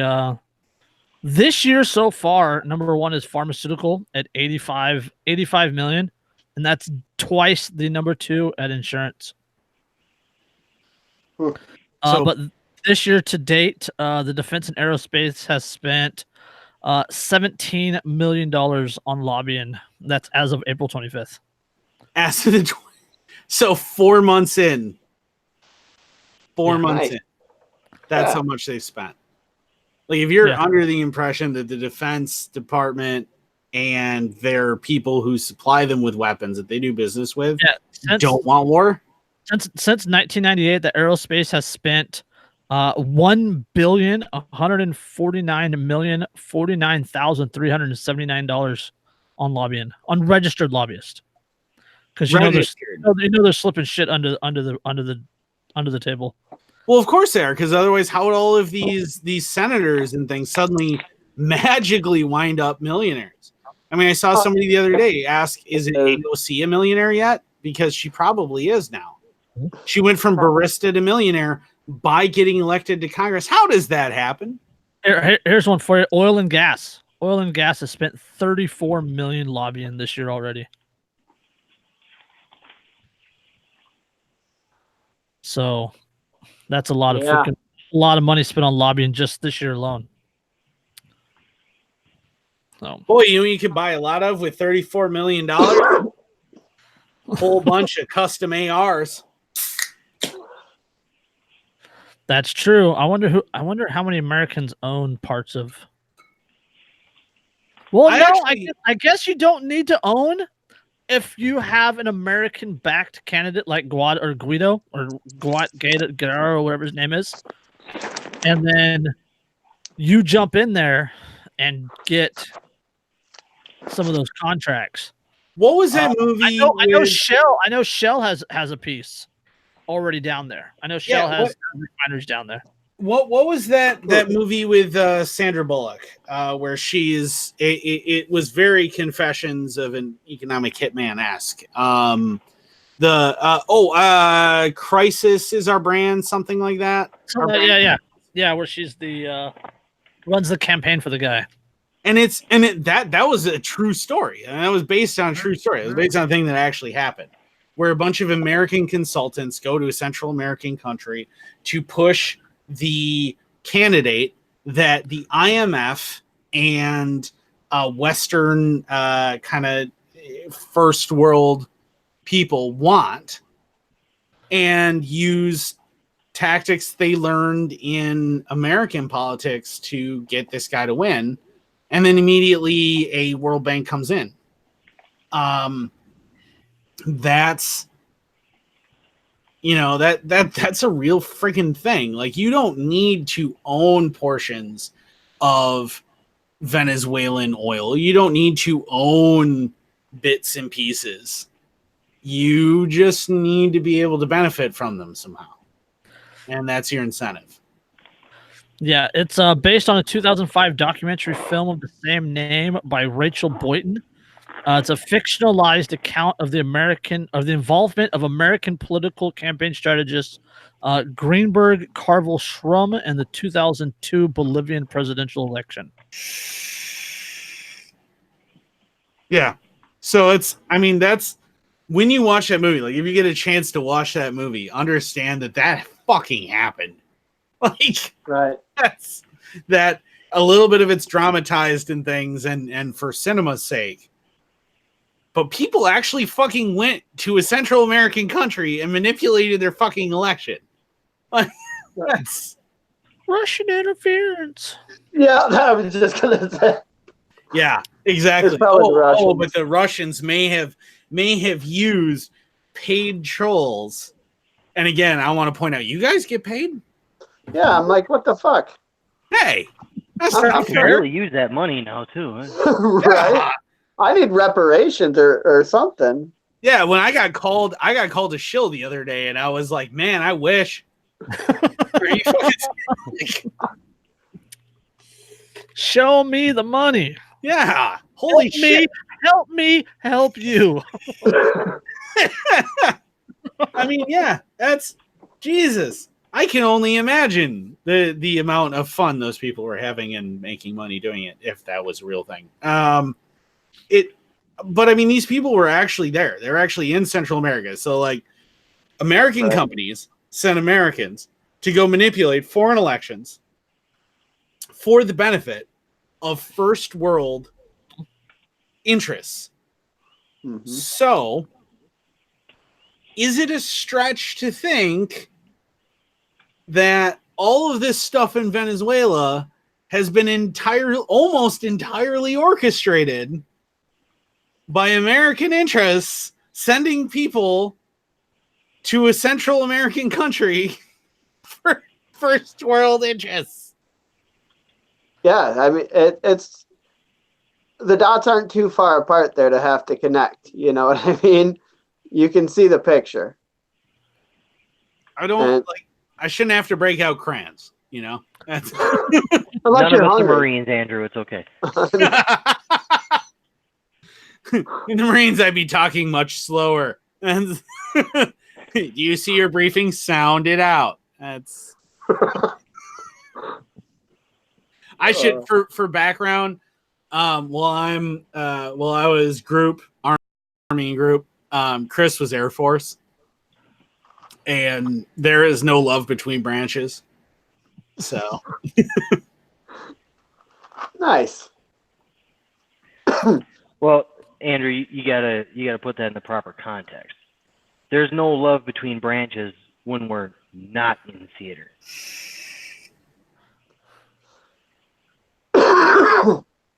yeah, there's right up until everybody needs saving, and then in that case, there's Right. Then everybody calls the Air Force, so you know. Oh, whatever. I just want to reiterate: at no point. Maybe not, but how many times did that miraculous vibrating sound from the sky save your ass? Oh yeah, it's true. The Bert from the E-Towns. Mert. Yeah. More than once. But it's I mean, so again, so you got a pair of vets on here. So as far as like when we speak about like things that the government does and the government does in war zones, and this is not an academic exercise for us. Like that we've watched this shit happen. It's real world, right? Yeah. Yeah, this is not an academic like, oh well, I think based on this book that no, like I literally fucking watched this. Like it's and took bullets for this. Yeah. Like I've just in the desert instead of, in tropical Venezuela. I'm actually happy about that because I hope it drives down the price of multicam. That's my thing. We should start a hashtag bring back Tiger Stripe. As long as we're rebooting Vietnam, like let's bring that back. I actually dug that.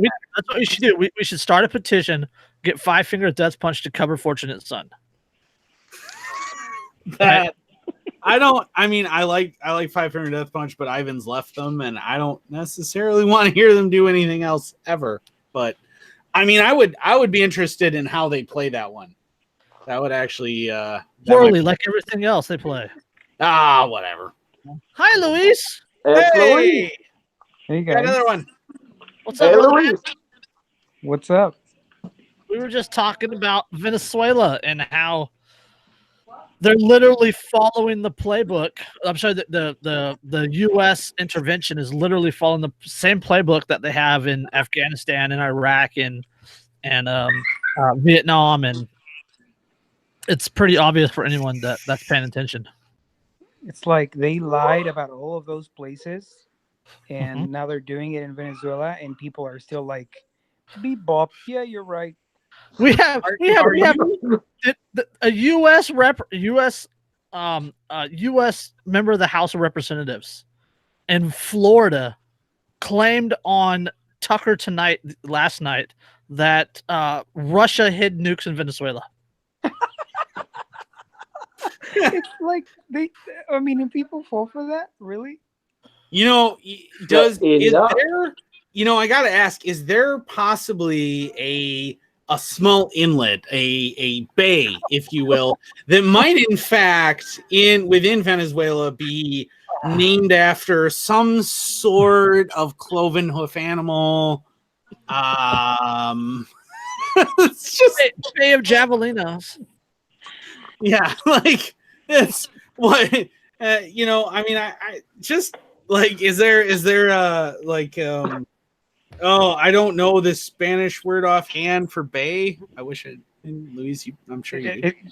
I mean, it's trampa. I mean, ultimately, it's just like freaking trick, and people keep falling for it. Like, I was seeing a meme, without the Second Amendment, it's what's happening in Venezuela. With the Second Amendment, Bundy Ranch kind of situation, it's kind of sad to see what's happening. I mean, it doesn't matter whatever in the world they're from, like when this stuff is happening. But see, can I share something interesting just real quick?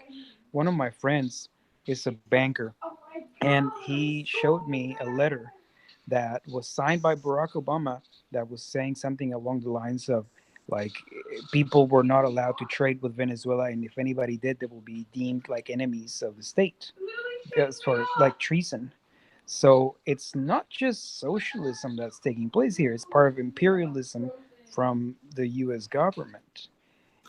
Like if they're not allowed to trade with anybody else, that's pretty foul. Yeah, Are you Maduro. suggesting that a Central and or Caribbean power may in fact be being groomed to become, I don't know, a playground for America?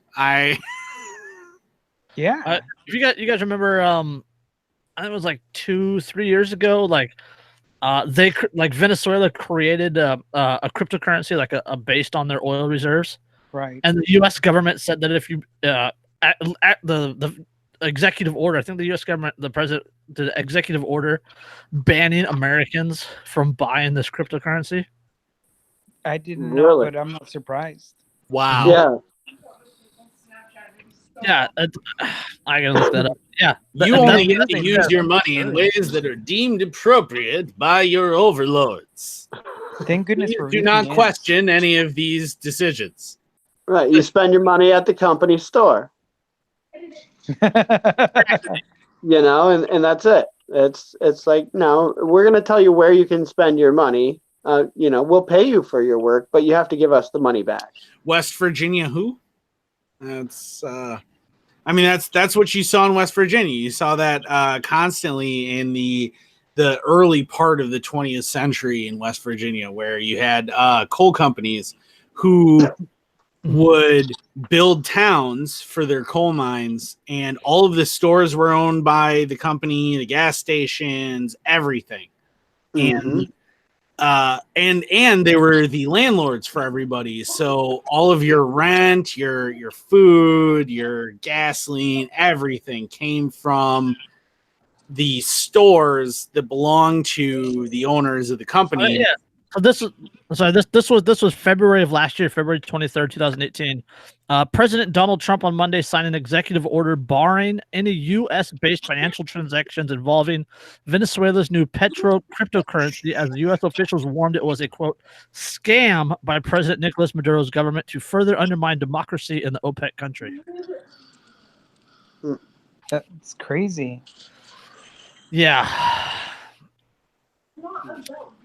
Yeah, the quote petro is a desperate effort by a corrupt regime to defraud international investors. A senior U.S. administration official told reporters, strongly warning that any transaction in the petro digital currency would violate U.S. sanctions.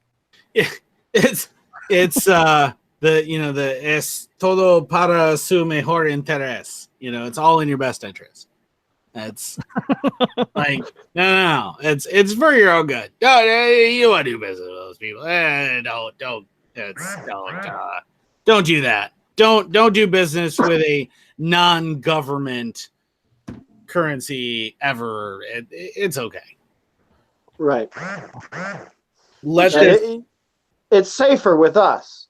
Your money is safer with us. You just use our money. We'll let you use it. We'll only charge you a little bit, but I love that they called it a scam. Like, don't buy this fiat currency with our fiat currency because it's right. My favorite part is that in English, like British English and Irish English, Irish English, the term for Irish adopted whatever. Fuck the English, but they did manage to almost murder our language. But one of my favorite things is that in that language, things like funds and funds kind of thing. They don't have these euphemistic names. They're all called schemes. They're all schemes.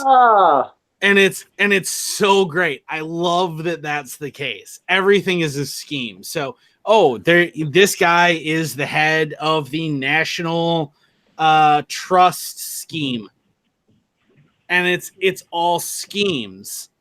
Right. Scheme in American English is a largely negative thing to call to get over on people.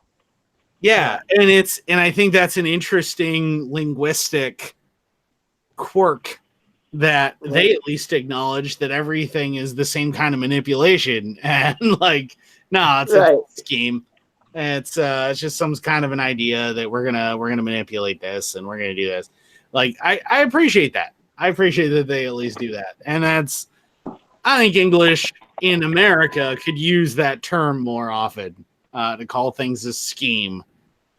Than we do, because it bring back that honesty of it, It does. I mean, and that's something, because Lindsay, she majored in archaeology, and I majored in military history, and it's one of those things that we've laughed about is the fact that even in the UK, which is historically not appreciative of property rights necessarily.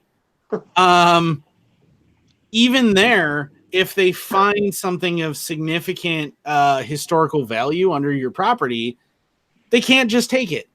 They can't just declare this is ours now. They still have to get your permission.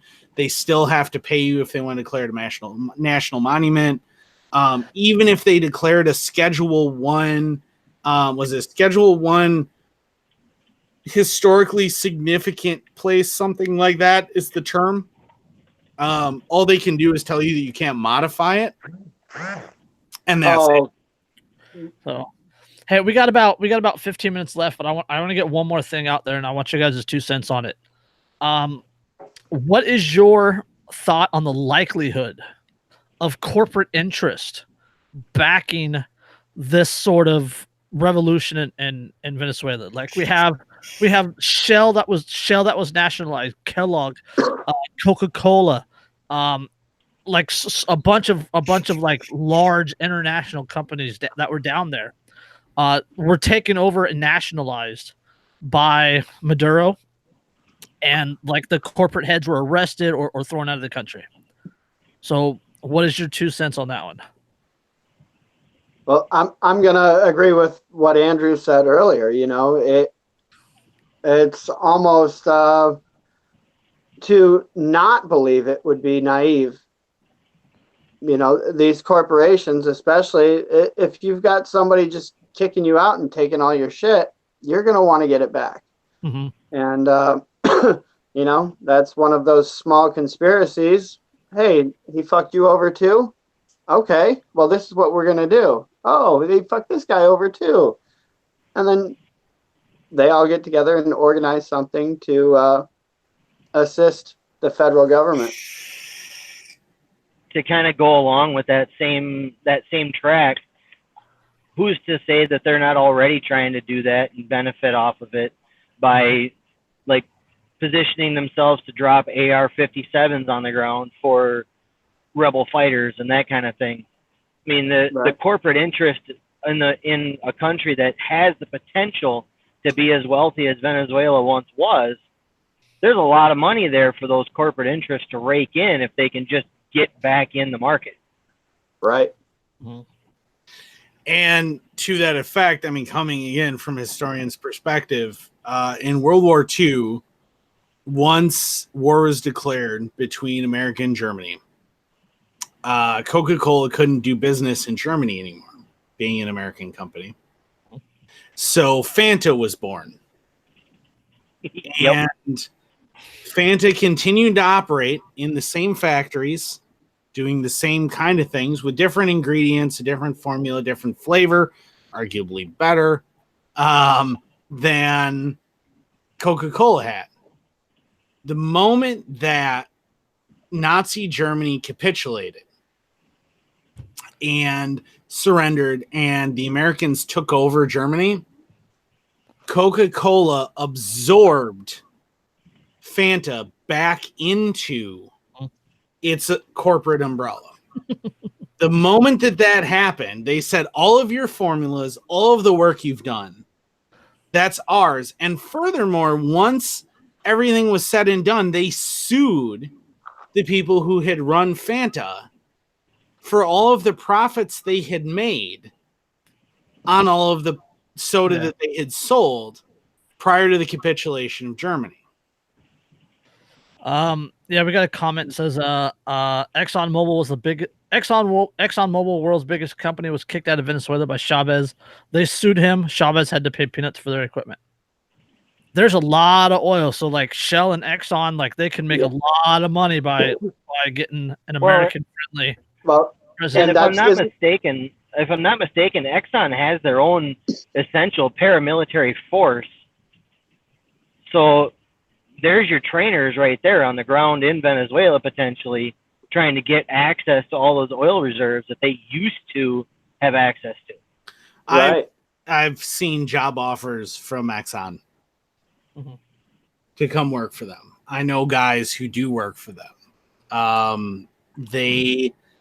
Because they do business in so many unstable areas, they have a tendency to look at guys who understand conflict, understand small unit warfare. They recruit from the people who come from the United States military, almost exclusively as security consultants.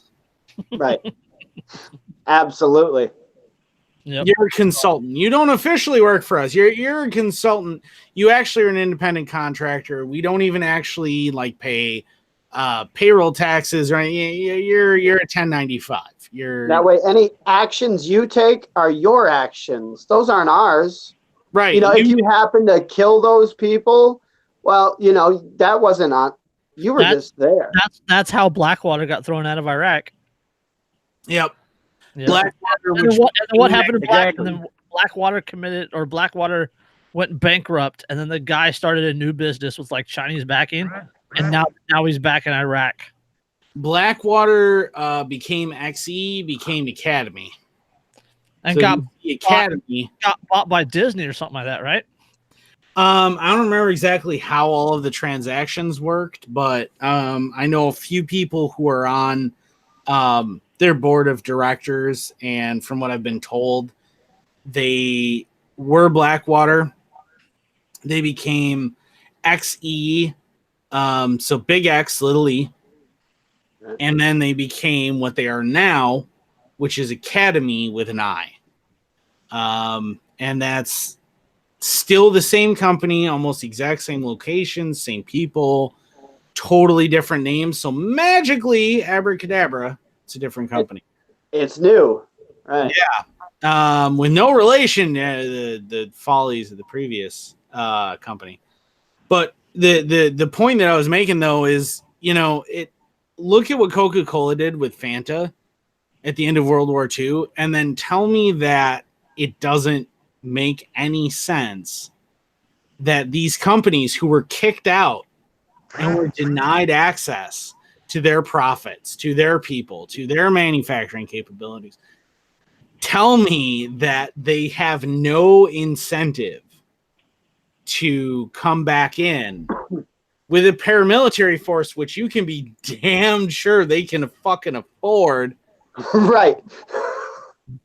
Because if I ask for $225,000 a year from Coca-Cola to run an op, that's nothing to them. They're multi-billion-dollar a year sales company. They don't care. That's nothing. 225 grand is nothing to them. If I say, okay, so I'm going to put together a team and it's going to run you another $2.5 million. Well, if the profits they're looking at from this given company is that they now take back over, is going to long term be 30 times that, why would they say no? Right. So we got about 10 minutes left. I was gonna say the funny thing. Hang on, one last thing. As you're talking about that, Andrew, the first thing that popped into my head was a paramilitary force wearing Walmart vests charging into combat in Venezuela. Well, that makes sense because if they were wearing Target vests, then they would. Yeah, that's.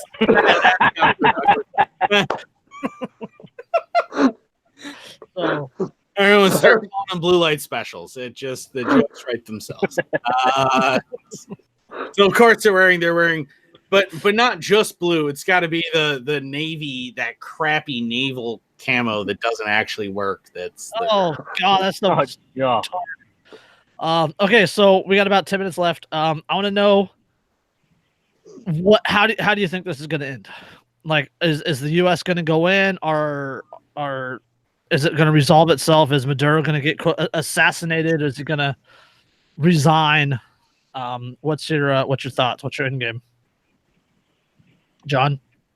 I'm going to say, yeah, they will be pushed to the point of resigning, possibly fleeing, like leave the country kind of situation.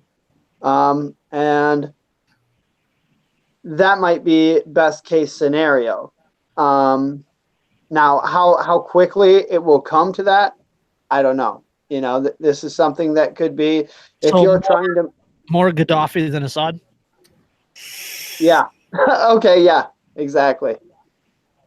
But I think one way or another he is going to be replaced. So, all right, Christopher. I honestly think that what you'll see is, I think you'll see Maduro hit the ground, and it'll probably be some American that takes the shot, but then they'll give the credit to one of the militant groups there in Venezuela, and it'll be a de facto changing of hands at that point. I can see that. Yeah. All right, Andrew, what do you got? Based on previous actions, I see Maduro probably abdicating, if that's the right word. But I mean, I think it is, whether it technically is or not. And leaving it in somebody else's hands, and he goes underground. I see a very pro-American government instituted, and I see the problem is that a lot of people are saying, "Oh, it's so libertarian. It's such a libertarian revolution." And I don't agree with that. I don't think that is at all even close to what's happening here. What I see is a popular uprising that has been hijacked, and I don't think that the hijacked are going to realize that they are so until it's too late. Like the Tea Party. Yeah, you're gonna see. Think of like imagine Arab Spring sponsored by Disney. Like that's kind of what it's going to happen. And you're going to wind up with a bunch of people who are absolutely loyal to America in charge. You're going to see an Iran-style puppet government. It's going to last maybe 10, 15 years, and it's going to descend into utter chaos all over again. It's going to be the same thing again. When they realize the new puppet's no better than the old puppet. Exactly. Right. But my concern, and I don't know if it's going to happen, but my concern is that before we get to that point, that we're going to have another mini Vietnam prior to that. We're going to have a lot of people who didn't deserve to die. And it's not going to be pretty. It's going to get nasty. And all of a sudden, Venezuela, which was a country people are academically aware of, is going to become a thing that subsequent school children study on maps and talk about. Mm-hmm. And I see that coming down the line, and I'm absolutely terrified that that's what happens. And I know too much about history and too much about covert ops to see anything different happening. And so, Andrew, do you think it's possible that you could end up with Venezuela turning more into a South American Somalia as opposed to, anything resembling coherent state? If the U.S. jumps the gun on where they want things to be, I see that happening to a certain extent. But ultimately, I see more parallels with Iran and Cuba. All right. Okay. Yeah. Hold on. Two quick things. We got a guy in the comments, Charbox, CHARBAX. He says the price of crude oil is up 20% in the past 2 months. Trump is desperate for Venezuela. And then he says population of Venezuela, 32 million. Population of Vietnam in 1960, 32 million. Oh. Yet another parallel. It's same kind of president, same kind of introduction, same kind of thing. Yeah, I see it coming down the line, and I'm almost already weeping for all the lost American lives that are about to happen. Yep. I want to know how we airdrop 3D printed Liberator pistols. That's my thoughts on it. We crowdfund it. And that's the thing is the only way you stop this oncoming train of the ghost of Vietnam is you get a bunch of private individuals to connect with private individuals in Venezuela and start sending them supplies, sending them ammunition, sending them guns, start supplying them, because if we can out-supply the government supplies to people, as we know in Venezuela, isn't that their supply chain's pretty small. Yeah, and if we can do that, I mean, who knows what the possibilities are, but you need enough people who are willing to do what needs to be done that are not necessarily internationally sanctioned. I see the rise of Contras. I see outside groups, the US not directly. I don't see the US directly doing it, but I see them through Black Ops bringing guns into the Contras there, just like they did through Benghazi. And like that makes the situation worse, to the point that the US military intervention is invited by the US puppet Guaido or Guido or whatever his last name is. Right. And that's when I see US military intervention. I don't think it's going to happen tomorrow. I don't think it's going to happen this week, but like in the next 4, 5, 6 months, we'll see US boots on the ground. What scares me more than even like narco guerrillas is US intervention. Like narco guerrillas, you can deal with. The Central and South America have been dealing with that for decades.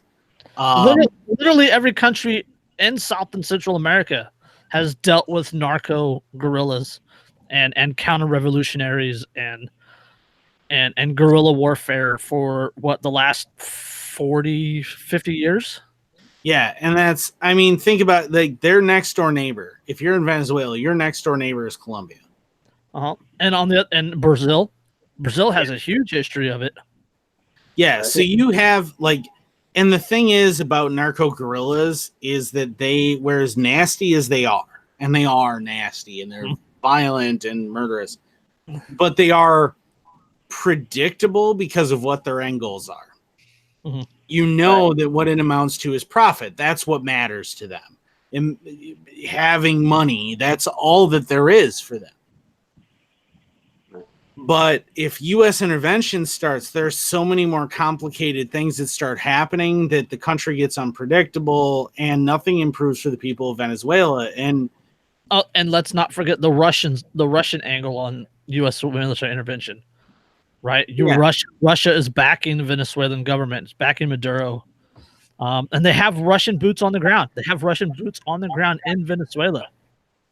And don't forget what happened when that happened in Vietnam, right? When you had North Korean troops, in particular MiG pilots, being trained and supplied by Chinese and Russian troops, what happened was all of the sudden airfields became off limits for bombings. An entire no-fly zone happened around Hanoi. You had all of these things that happened to prevent the war from escalating that turned the war into a meat grinder. And what's going to happen is if the U.S. continues to intervene, you're going to get the same meat grinder. And think about it. I mean, if you're old enough to have kids who are pushing up on 18. My kids turned 19 a couple months ago. My daughter's going to be 14 in a week. So yeah, think my about oldest is 13. They could very easily wind up drafted into a new Vietnam called Venezuela. If this continues to happen, that is a thing that can happen. And the U.S. is never going to stop. Once we've committed to this, unless we actually get pushed out and truly lose, we don't give up, man. We don't. Right. So it's going to be this endless commission of people for no damn reason. No reason. Like, we can go, oh, all right, well, I guess this didn't go as planned, and we can pull out at any time and just give up and go, nah, this doesn't make sense. Right. And then we're not going to do that. And it's going to be the exact same quagmire that Vietnam was, the exact same meat grinder that is nothing but a fucking death cult sacrifice. Right. And the only thing that's changed, almost literally the only thing that's changed, is the exact geographic location. The weather is the same, and the technology. The weather is the same. The technology is going to be slightly similar. Mm-hmm. The motivations are the same. You're going to have the same excuses, the same rhetoric. Like, I see it coming like a freight train. And I hope I'm wrong. I pray that I'm wrong. Yeah. But I don't think I am.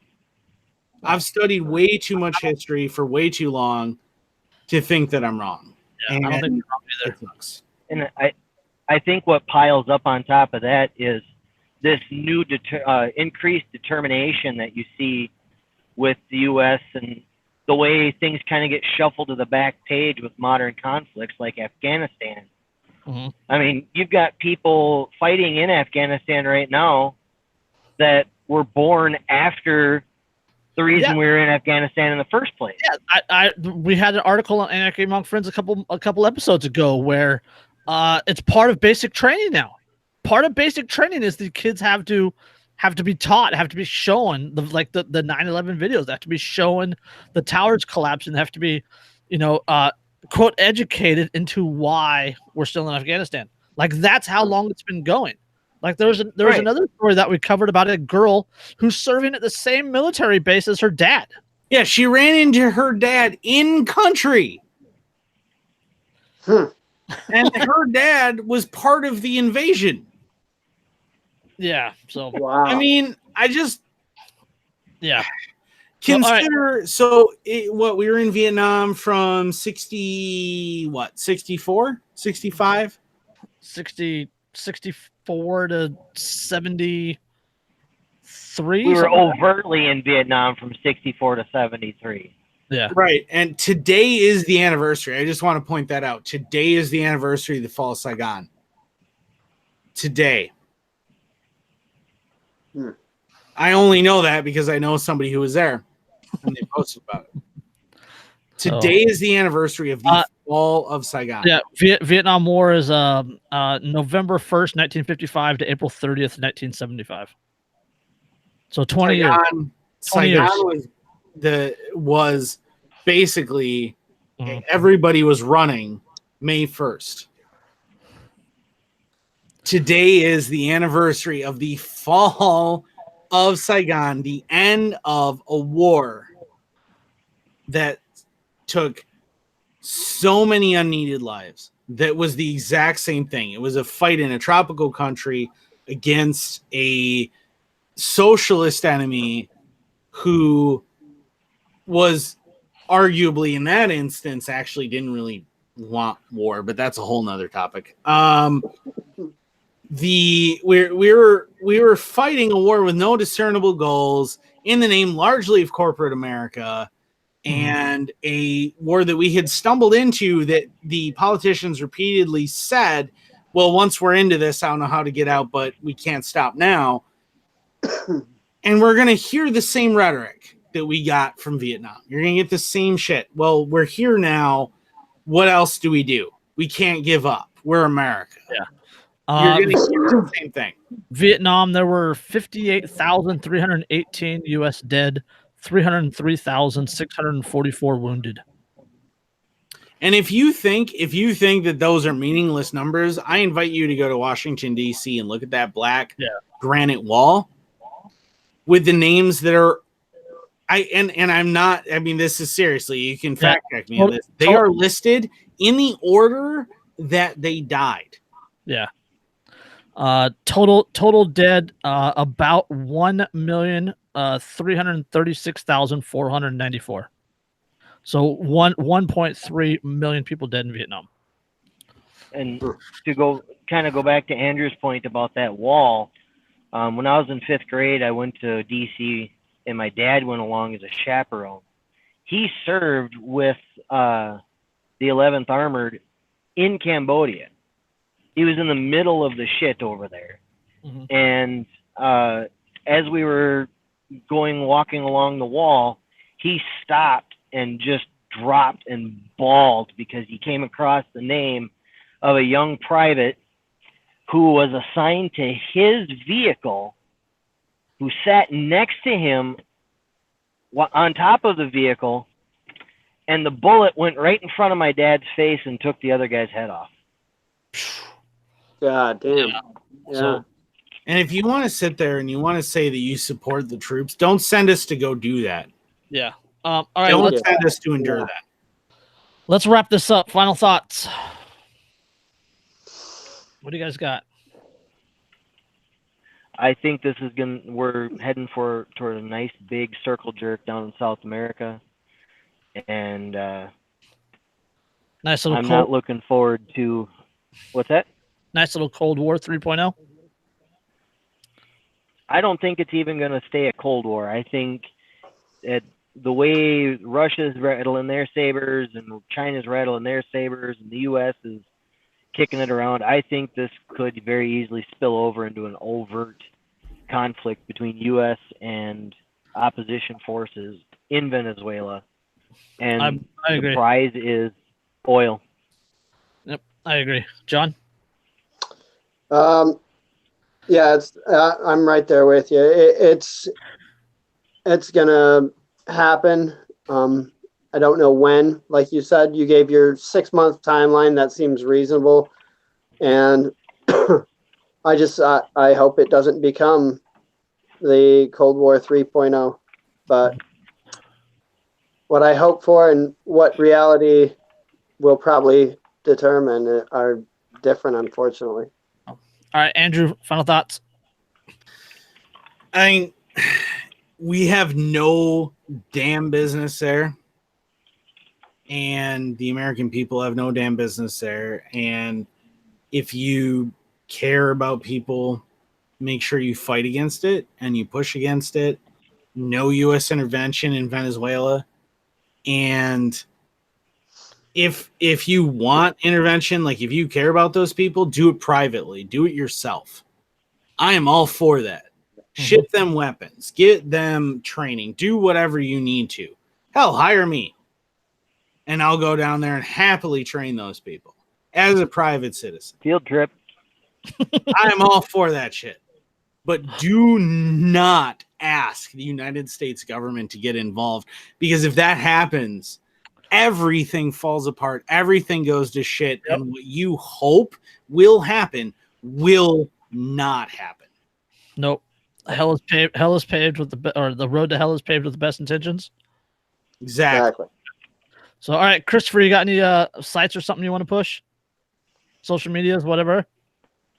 No, I don't. Well, I mean, I'm on Instagram as Anarchist Till Valhalla if you want to look me up. But other than that, no, I'm good. All right, John, plug your stuff. Yeah. I run Made in Anarchy. If any of you have seen that, check it out on Facebook, Made in Anarchy. Starting to branch out and create that unavoidable black flag anarchy. Yep. No hyphens. No hyphens. More people need Carl Hess in their life. Yes. So, on that, I think we're. Thank you guys for showing up on short notice. And when I say short notice, like I literally like. Yeah. Like I downloaded the app. But hey, thanks for having me. Yeah. Thank you, John. It was a lot of fun. You did a good job on your first ever podcast. Oh, well, thank you. I think this is Chris's too, actually. Thank you, Christopher, for showing up. It's my first one since about 2008. Damn. So, yeah, on that note, thank you guys again, and we'll see you next time. Peace. Peace.